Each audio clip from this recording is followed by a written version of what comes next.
If you saw my video a few days ago where I was in the Bourrasque, which would have been episode 160, then you remember I said that there was going to be some more Bourrasque replays coming in the future. I'm probably overdoing it with the amount of Bourrasque replays I'm giving you now, all things considered, because this is going to be 3 replays, 3 battles in one video. This is going to be a 30-minute long video. Oh boy, buckle your seat belts. Tanks don't have seat belts, do they? Anyway, I have a few things I want to discuss with you throughout the course of this video, but first let's get into this replay. So, I don't know what I was doing here, to be completely honest. And at the time, it was about now where I kind of snapped out of it and went, you idiot. you didn't go for the hill, you should have went for the hill. For some reason, I decided that was a bad idea.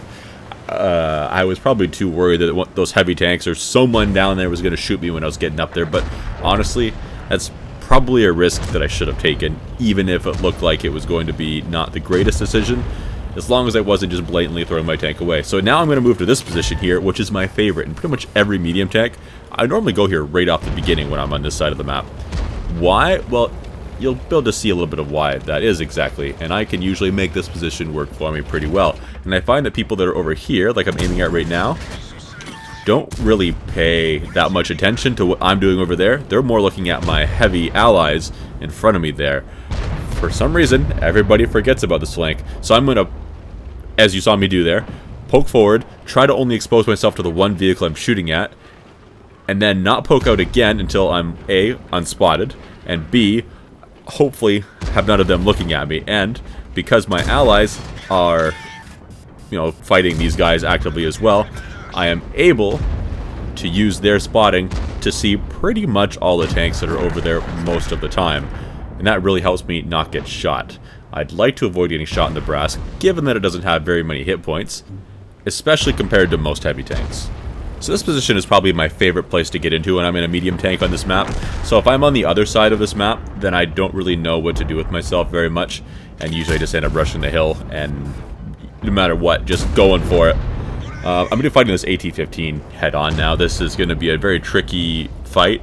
I'm going to load some premium rounds because penetrating even the weak spot on that thing is quite difficult with this vehicle. And we'll see how that goes. Hopefully I can not take too many hits in return. He does have a pretty quick rate of fire, so it'll be tricky to poke out here and fire a couple shots. And he seems to be paying attention to me, as you can see here. Yeah, not ideal. Somehow that hit. Okay.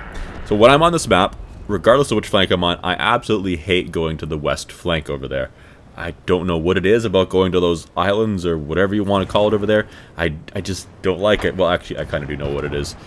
I don't like fighting face-to-face with other mediums, trying to have who can get the sneaky shot in kind of fights, when there is often potential for there to be other vehicles, whether it be other mediums or tank destroyers or something, hiding in the back, or just waiting for artillery to shoot you. That's not really that fun either, because the cover over there is, there's cover, but there's not a lot of cover.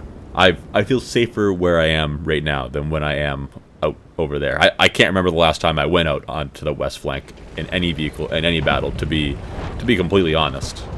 And also, as you probably weren't wondering at all, why so many battles in the Bourrasque? Well, it's been my most played tank recently, well, as in like the last few weeks, because I've decided I want to grind more credits. And I do genuinely enjoy playing this tank as well. If you're looking at buying a premium vehicle, then this is probably a very solid option, especially if you like what you see. The 2-round autoloader is both awkward, but also extremely amazing at the same time. More amazing than awkward for sure. And the quick reload for an entire magazine like that is actually pretty good. I mean, just roll in there, do 700 or so damage, and then get out of there in a hurry. And you're a small target, you've got great camo, you're almost a light tank to some degree with your camo rating. It's overall a really good tank, and it leaves a lot of opportunity for skilled players to make their own tactics, plan accordingly. And I guess now I need to clarify something else. Remember I said I've never gone to that other flank, or at least not in a long time? Well, I'm kind of going over there now. I don't really count this though, because I'm not going over there for the main fight. I'm not going up on top of that ridge. This is kind of just, let's get over here, let's get a flank on. I was hoping to do it without getting shot or spotted at all. That didn't happen. I wanted to try to flank that Progetto, and I also want to see if I can flush out any tank destroyers that might be hiding in that back corner at the top center of my screen there. Now that I've mentioned that this would be a really good tank to buy, I'm going to say that it's probably not available to buy. I didn't really think of that at the time when I said that. Although they did very recently start selling the, not selling it, I think it was in the Chinese New Year crates, a perfect copy of this tank called the Meal. Only difference is that it has a different style attached to it. I don't know why they do that. That's so annoying. I hate it so much that they take the exact same tank, give it a slightly different appearance with a 3D style of some sort, and then give it a completely different name in the game. Like, do we need to count that as a brand new tank in the game all the time? Well, as long as it keeps making the money, they're going to keep doing that, aren't they? I don't remember how I got this tank. I've had it for several years now. I'm pretty sure I didn't spend money on it to buy it, but maybe I did. Maybe I got it at some crazy discount. I feel like it must have been some sort of event that I earned it through, but I don't know what it would have been. Maybe somebody else can remember. Maybe somebody else has gotten it the same way. That probably some of the guys in my clan have gotten it the same way. Maybe, I was going to say it was a Battle Pass reward tank, but I think I'm thinking of the Charfuture, so probably not. But I haven't spent any money on this game in a couple years now for a couple reasons. One of them being that I have spent over time way too much money on this game, whether it be premium time, which I've had years of, a few different premium tanks, and things like Christmas crates and whatnot, and I can't afford to spend money on this game anymore. Things are too difficult now, as I'm sure I don't need to lecture most of you on. The second reason why I haven't really I haven't spent any money on this game in a few years is that I've been questioning for years how much time I'm going to keep playing this game for. There's been times where I'm thinking, yeah, I'm closing this game, I'm never launching it again, but then every time I seem to open it a day, a week, whatever later, and play the crap out of it again, and I'm still playing it several times a week, usually like 100 battles a month or so, depending on, you know, what I feel like and how busy I am and stuff like that. So, getting back to the battle, my Indian Panzer friend just died up there. My EBR friend died a minute ago. I am now all by myself. Should I have pushed up there after the ISU 152? Probably. The reason I didn't is because I was afraid of the ISU, to be completely honest. Oh, and now he's dead. I was too worried about dying to the ISU 152, given that I have less than the number of hit points that he would do in one shot. It might be hard for him to hit me when I'm on the move, but it's definitely not a guaranteed thing, and I felt that I was going to meet the same fate as the Indian Panzer and the EBR did. And I probably should have pushed with them, to be completely honest, but hey, it sort of worked out, I guess, although we do have a 3v2 situation here. This is definitely not ideal, depending on what my allies do over there with T-69, and he's dead now. If the T-69 had prevailed and killed one of those tanks, this could be very bad. I'm going to move up now. Better late than never, right? After this Conway. And we'll see if he's watching for me. I'm concerned that he is. I'm not sure if he can kill me with one shot, especially if he has high explosive loaded. I don't know enough about the Conway. I might go down that line very soon. I've been thinking about it. I think the Tier 8, I forget what his name is, because I suck at remember tank names. But it might be very good as a frontline vehicle as well. But there he is. He wasn't paying attention to me. He was looking at my allies in the middle, more worried about them. And I'm okay with that. And thus concludes our first Bourrasque replay.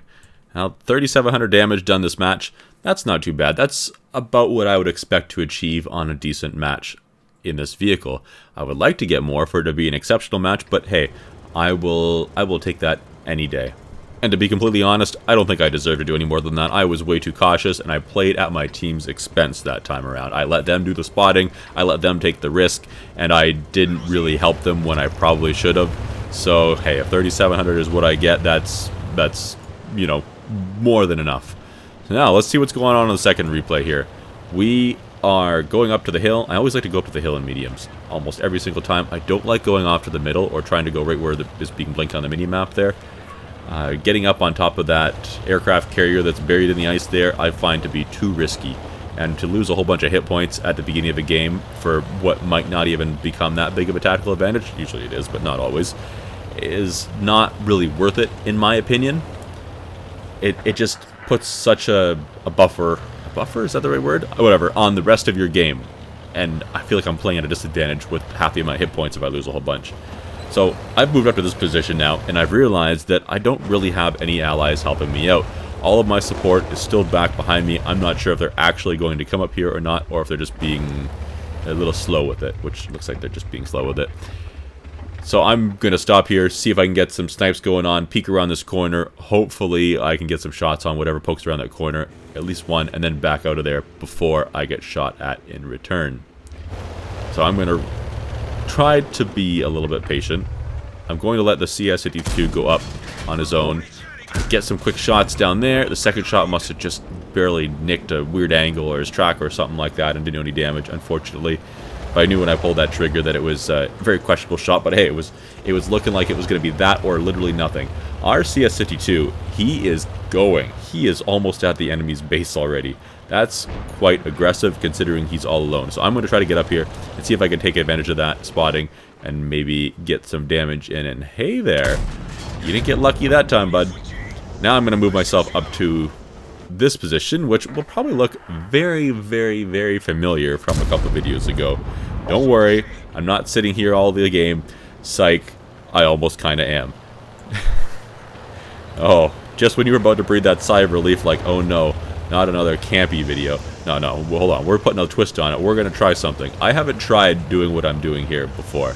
I've tried it twice since, and it has not worked out very nice. So, what? I'm thinking about it. I'm deciding if it's a bad or terrible idea. I want to get some shots over there. I am noticing that it's not working out, though. So I'm going to try to park myself up on this rock without sliding down, because I'm sure that most World of Tanks players knows what happens normally when you touch some rocks. You go sliding down, out of control, like your tank is in neutral and your driver is having a stroke. It's no fun. And the other two times I tried going up on this ridge like this, since this video was recorded, I've just slid down the hill uncontrollably and lost my tactical position. So I don't think it's really a good, reliable spot. I'm considering myself lucky that I managed to achieve this once. Now I'm hoping that our CS-52 over there is going to get something spotted that we can shoot at. There is lots of tanks hidden that were previously spotted around there, but it looks like the CS just isn't poking around that corner in the proper way for him to spot anything that we could shoot at. He did kill artillery, which is good, I guess, but it'd be nice if I could get some shots. I'm thinking about moving up, not sure if it's a good idea, because I feel like the CS is going to be dead in 2 seconds, there he is, and that I'm going to get there after he's already dead and then just meet the same fate, because it's going to end up being me versus 4 tanks or something stupid, and I don't want to fight a TS5 head-on. No thank you, not in this tank. This tank does not have enough penetration to fight a TS5 from the front effectively, and it doesn't quite have enough accuracy to snipe those weak spots. But hello, SU-152, driving across the field in the open. You will take some shots. We think you are delicious. So now seems like a good time to take a moment to talk about the other things that I said I wanted to talk about in this video. So at the time I'm recording this video, which was several days before you saw it, I have released the episode 160, the first video back, but I have not released episode 162, the one before this. So seeing your feedback, seeing all the comments that you guys have left on that video, just firstly, thank you for your kind words. I appreciate it. Lots of people welcome me back, stuff like that. I like it. Thank you. Second thing which I asked for was feedback, and feel free to leave any more here.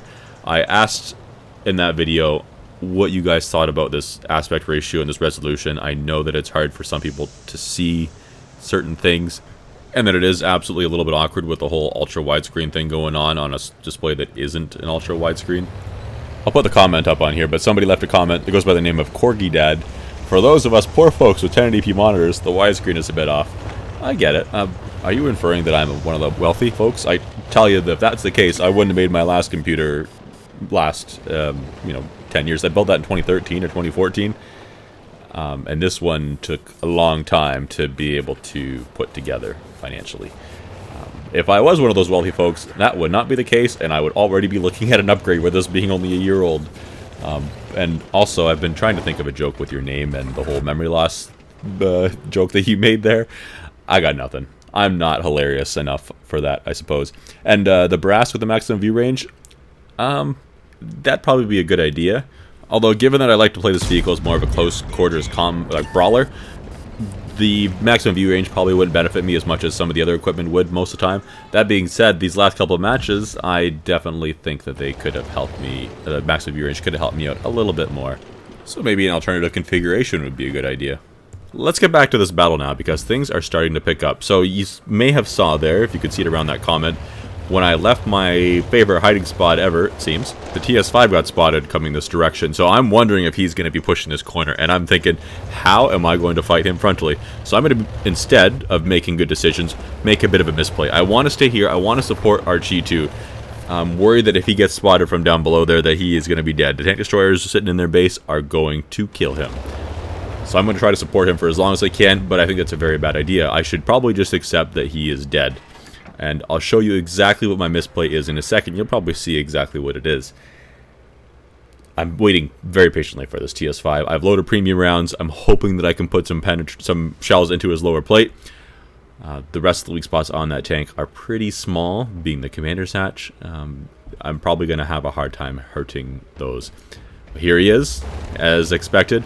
But now I'm thinking, oh crap, I can't leave here because I'm spotted and I can't cross this gap. Because I'm spotted, and I'm going to get shot by those tank destroyers I was worried about our G2 getting shot by, who just got killed by them. And now there's a T-20 here. I wasn't expecting that. I've decided, you know what, I got to get out of here. I've crashed into this rock now, so the TS5 has gotten a free shot into my back. I knew I needed to get out of there. If I stayed there, I was going to be stuck fighting a TS5 frontally while I was reloading. I would probably be dead before I finished reloading. I didn't have a choice. I had to take that chance that I might have immediately lost all of my hit points and died anyway crossing that gap. I was hoping that they would all shot at my ally there, the G2, that had died, and we're all in their reload. Oops, somebody else took a shot at me. That was really close. I'm going to try to hold these corners as much as I can. You'll see in the chat that some of my allies are saying, like, hey, we're trying to help you, basically. How did he get that little snapshot in there? At least I managed to get one back at him in return, so now he might be a one-shot kill. I'm going to keep holding this corner, even though I'm reloading, just so that I can maintain that line of sight. I want to know if he comes around that corner before I have to poke it while he's aimed at it perfectly. I want to have that time advantage, I guess. I don't know what to call that. I've decided, though, I'm leaving. I'm out of here. My teammates want to help me. I'm out. I can't fight this TS5 head on. It's a losing battle. It's not, you know, that's his kind of fight, not my kind of fight. And luckily, our STRV does manage to hit him. And he says in chat there somewhere that I was waiting for him to move up so I could hit him. Now I'm honestly in that state where I don't really know what to do with myself. I'm looking at the map, I'm trying to evaluate where everybody is. Most of the enemy team is killed, and it might just be a matter of cleaning up. I'm trying to remember if I looked at the mini-map at any point to see if anybody could be pushing to the north. I don't know if any of my teammates have retreated from there or not.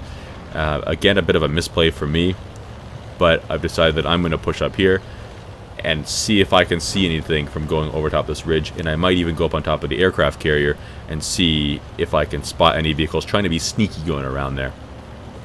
So I start going up this hill towards the aircraft carrier, and I decide, you know what, that's not a good idea because there's probably nothing sneaking around. If there is anything sneaking around, then it's probably not a very smart player, maybe, possibly, because they'd be very alone and they'd be leaving their base very open, and they must assume that we're going to be pushing into their base because we have the numbers advantage. I'm hoping that our VK3001D can spot something here that I can get a shot at. I'm at a different angle than most of my allies, so hopefully I can actually do some damage that they might not be able to do. And there's one of them over there now. I missed that shot. Luckily he gives me another shot at the back there, but it doesn't matter because accuracy is a thing that doesn't exist. So having given up on that angle, I'm going to now push up over here and see if I can find something like that Jagdpanther. I know he's back there, and I think I'm going to actually see a tree fall back there. If you watch carefully. I'm watching carefully. I want to see if I'm thinking of the right replay even. Oh yeah, I saw that tree fall. I blinked at where it was. I know that Jagdpanther's back there because everything else is spotted. I don't know if he's moving this way or away. I didn't get to see that detail in time. And look at that. The Kunzpanzer back there. Is that what it is? Is giving me a shot at his side, and he didn't move after he got shot the first time. He must have been worried about what was in front of him and didn't want to back up or go forward into that vehicle and let them have a shot. He must have, either not had time to think about it because he's distracted, or just decided that he was better off taking his chances with me and my not the greatest ever accuracy. I'm going to see if I can flank around to this Jagdpanther now, but I also want to wait for my allies to get a little bit closer, so if I die, they can take advantage of it. I'm hoping that I can even use them again, take advantage of my teammates. That's my favorite thing to do, and get the sneaky shots in there. Oh, he's actually pushing around. I did not expect him to be aggressive. He must have saw that the rest of my team is pushing around the other flank, the other direction, and thought, I got to get out of here. I got to do something. I can't just sit here and wait to die.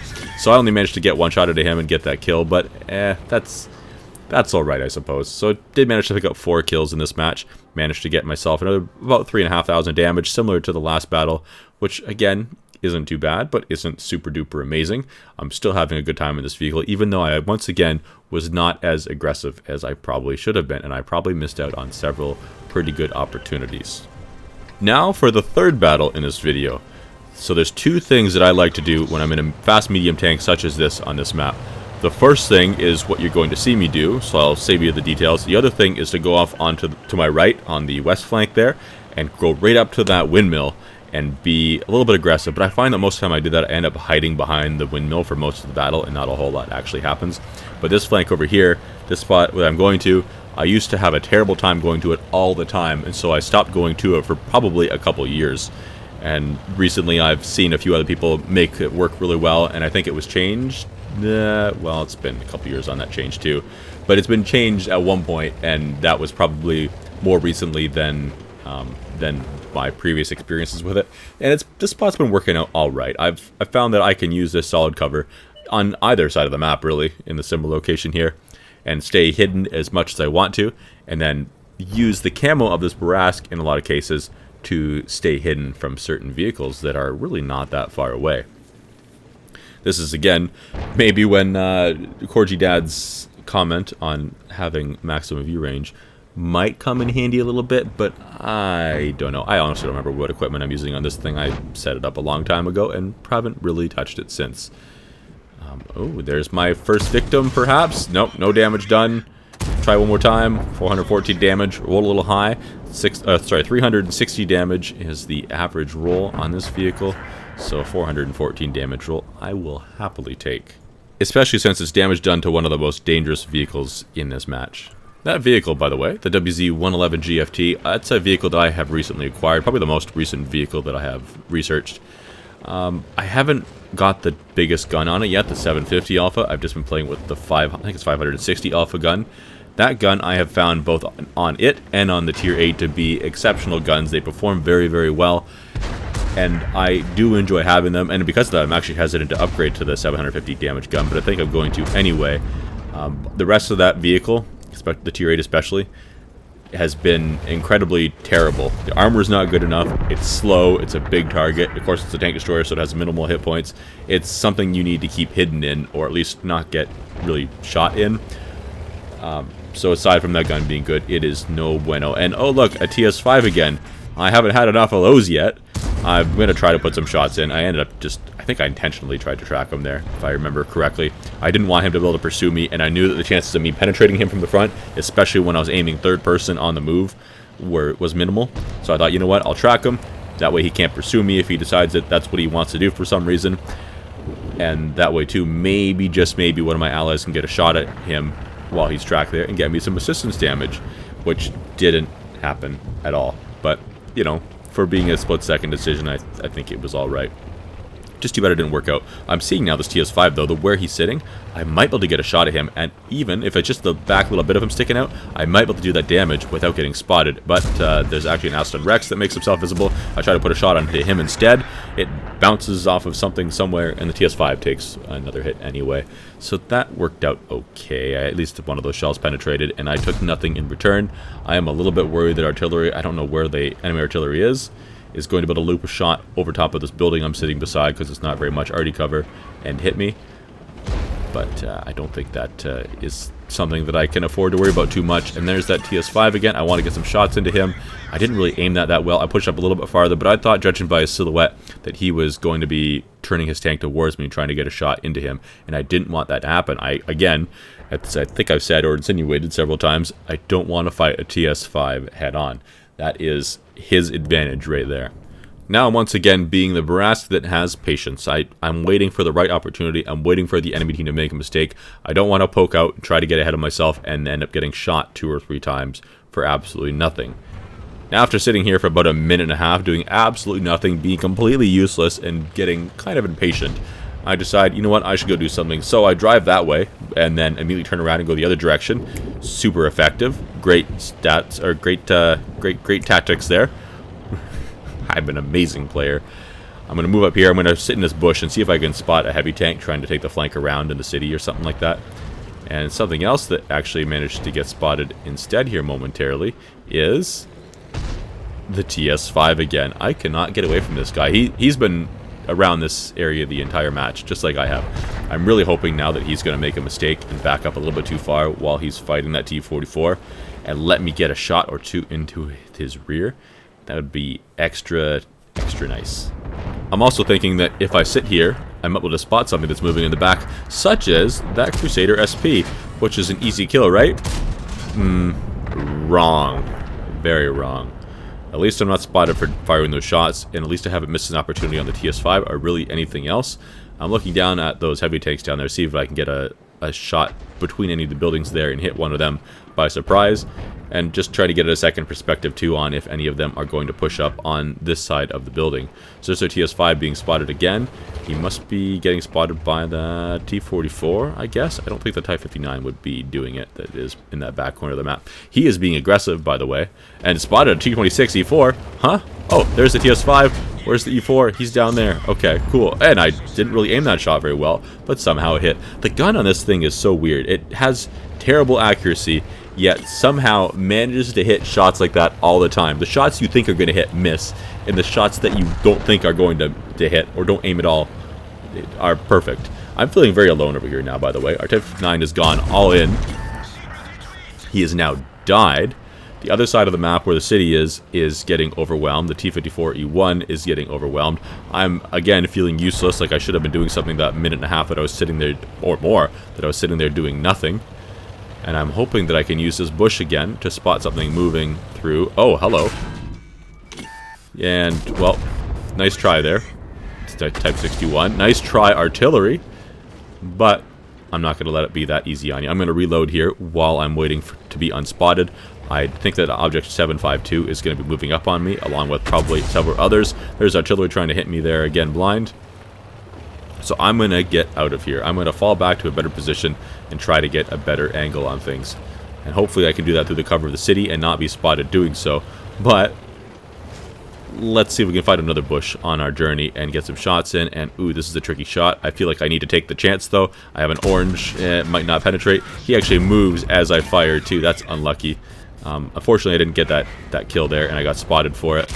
I felt I needed to take the risk, because there's no way I'm going to be able to camp away a 2 versus 1, 2, 3, 4, 5, 6, 7, 8. And now I'm being surrounded, though. My only chance was to kill that tank destroyer and hopefully open up some space for me to play around in. Luckily, I do have this BZ down here that is not paying attention whatsoever, so I can get 2 free shots into him, fully expecting that I'm going to die. Oh, see, he fired at me and missed. Fully expecting that I'm going to die immediately after making those shots, not expecting that I'm going to be able to get another magazine off. There's someone else shooting at me and missing. The rest of their team is closing in on me. It is not looking good. The WZ misses a shot again. I've lived much longer than I expected to.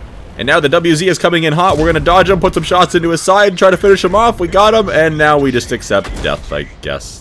That was a rather exciting conclusion to that battle. It got my heart beating a little bit. I knew that my time was up. Managed to live a little longer than I expected. Managed to put in a couple extra magazines that at one point I expected to do. Ended up doing just about a little over 3,000 damage in this match. Overall, not really the most amazing match ever.